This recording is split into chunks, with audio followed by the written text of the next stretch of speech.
Le Burkina Faso reste le premier pays africain et le deuxième dans le monde le plus touché par le terrorisme selon le classement de l'indice mondial du terrorisme 2023. Face à cette réalité, le gouvernement de transition place le renforcement des dispositifs sécuritaires au cœur de ses priorités, en amont de la tenue des scrutins. C'est la sécurité qui est la priorité. On est venu pour la sécurité, pour que le Burkina puisse vivre dignement et tranquillement.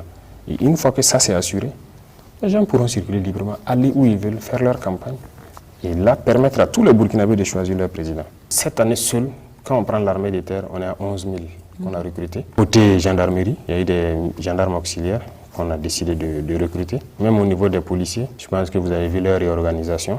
La déclaration faite par le président de la transition du Burkina Faso le 29 septembre 2023 pourrait laisser craindre une prolongation de la période de transition alors que le gouvernement s'était engagé le 4 octobre 2022 à œuvrer pour un retour de civils au pouvoir avec la tenue des élections en juillet 2024. Outre le renforcement de la sécurité, le capitaine Traoré prévoit une modification de la Constitution pour toucher un plus grand nombre de citoyens.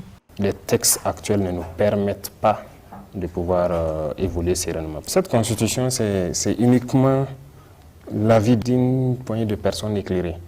Mais la masse populaire, là, ils ne comprennent pas forcément ce qui se passe. Donc nous souhaitons, par exemple, faire des ouvertures.